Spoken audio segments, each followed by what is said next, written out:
जय शिवराय मित्रांनो, थोडं आपण आज मॅपच्या साहाय्याने समजून घेऊयात। आज आहे 18 मे 2026।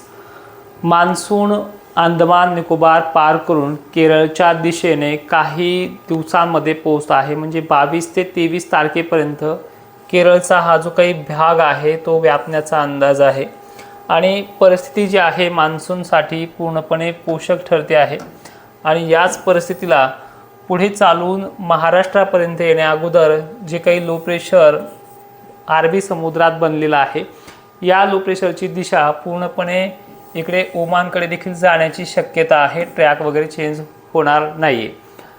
गुजरात लगतचा भाग असेल, पुणे परिसर असेल, कर्नाटक मात्र 3 ते 4 दिवस आणि एखाद 2 दिवसाचा ब्रेक घेत 25-26 तारखेपर्यंत इथल्या बसव कल्याण जे काही बेळगाव आहे, निपाणी आहे, कोल्हापूर आहे, अशा भागांमध्ये तो पाऊस बरसत राहील। 21 ते 22 दरम्यान नाशिक, अहिल्यानगर परिसर, सांगली, सोलापूर, पंढरपूर एरियामध्ये वातावरण जे आता सध्या रखरख आहे, उन्हाचं आहे, हे पूर्णपणे चेंज होऊन जाईल। सध्या फक्त 2 ते 3 दिवसाचा कालावधी असा आहे की ह्या वातावरणाचा जी काही उन्हाची रखरखता आहे पूर्णपणे बखाडी सदृश्य परिस्थिती निर्माण झालेली आहे, याला बदल व्हायला 20 तारखेचा वेळ आहे।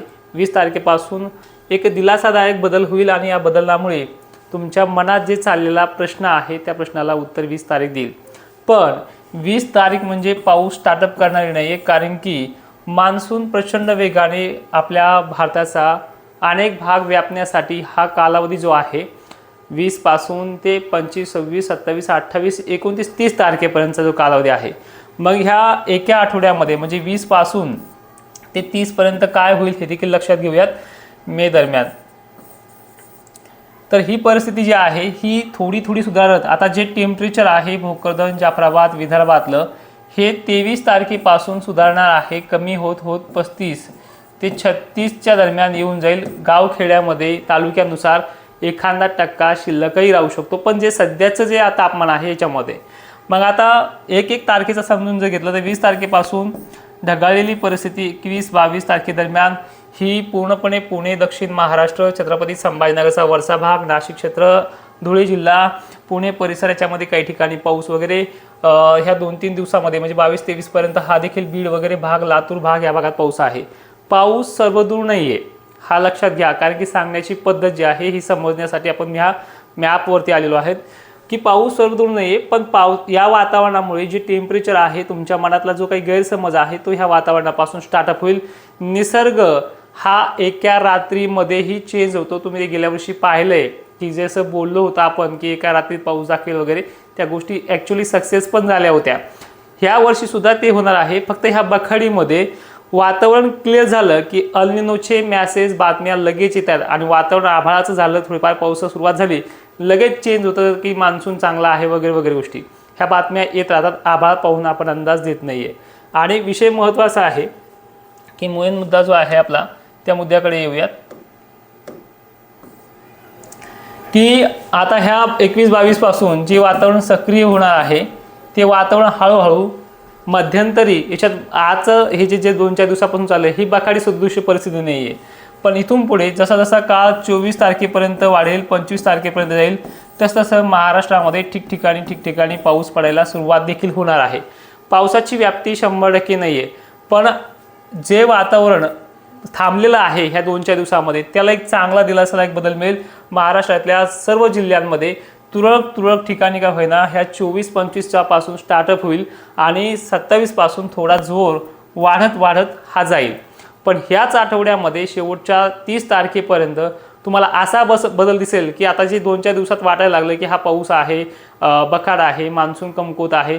मान्सूनच्या बाबतीत तुम्हाला मी एकदाच निर्णय दिलेला आहे की बघा कितीही बखाडी पडू द्या, शेवटच्या परतीच्या पावसापर्यंत तुमच्या विहिरीच्या पाण्याचा स्रोत, पाण्याचं जे काही नदी नाल्याचा स्रोत आहे, धरणं आहेत, हे भरून निघतील अशी कंडिशन आहे। त्याबद्दल परत आता बोलतच नाहीये, पण परिस्थिती जी आहे सध्या महाराष्ट्राची ही अवघ्या 2 दिवसांमध्ये काही प्रमाणामध्ये 6 ते 7 दिवसांमध्ये बऱ्या प्रमाणामध्ये सुधार जाणार आहे आणि पेरण्या ज्या आहेत 15 जूनच्या आसपास स्टार्टअप होतील।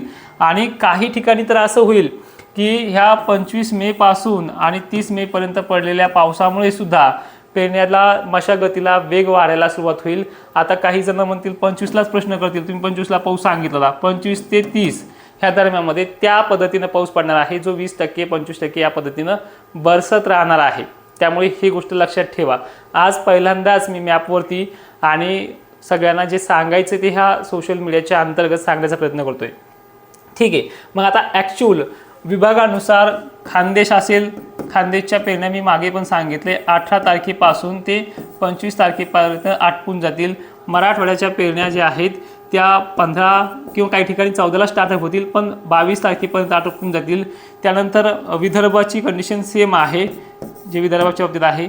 दक्षिण महाराष्ट्र, पश्चिम महाराष्ट्राची कंडिशन आहे ही सगळ्यात वाऱ्यावरती चालणारी कंडिशन आहे. वाऱ्याचा जोर जो आहे ह्या भागात थांबलेला जात नाही. बारीक सारीक पाऊस या भागामध्ये पडतो, जे विदर्भाच्या आणि मराठवाड्याच्या तुलनेमध्ये खूप कमी इथे असतो. जवळपास इथे जुलै महिन्याचा आठवडा देखील उजळू शकतो. पण इथे सुद्धा 15 तारखेपासून तुरळक प्रमाणात सुरुवात होत 3 टप्प्यामध्ये इथे जवळपास 28 जूनपर्यंत पेरण्या इथल्या आटपतील अशी कंडिशन आहे. हे झालं मान्सूनच्या बाबतीत, मान्सून आगमनाच्या बाबतीत. मग आता ॲक्च्युअल तुम्हाला पडलेला प्रश्न की मान्सून येईल कधी. हे पहा, सध्याची स्पीड पाहता केरळामध्ये 25 तारखेच्या आसपास 1-2 दिवस मागे पुढे मान्सून येईल. पण ही जी 25 तारीख आहे ही 25 तारीखच टेम्परेचरला, अनेक ठिकाणच्या टेम्परेचरला, मराठवाडा, दक्षिण महाराष्ट्र, पश्चिम महाराष्ट्र टेम्परेचरला कमी करणारी तारीख आहे. आणि इथून पुढे प्रवास सुरू होतोय मान्सूनच्या पोषक परिस्थितीचा. त्यामुळे मे महिन्याचा पहिला आठवडा, शेवटचे 4-5 दिवस का महिना चांगला बरसून तो मान्सून महाराष्ट्रामध्ये सध्याच्या स्थितीनुसार जर पाहिलं तर 5-6 तारखेपर्यंत किंवा 7 तारखेपर्यंत आगमन करेल.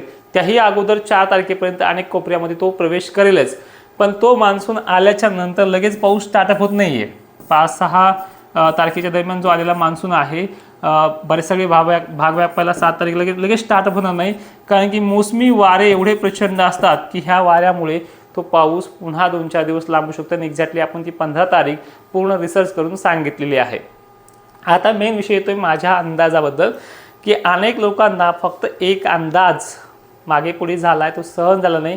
सगळ्यांना हात जोडून विनंती आहे, अजिबात व्ह्यूज मला नको तुमचे, तुम्ही बघू सुद्धा नका. मी ज्या शेतकऱ्यांसाठी काम करतोय, जो 95% शेतकरी मला मानतोय, त्या शेतकऱ्यांसाठी, 5% शेतकऱ्यांची मला गरज नाही.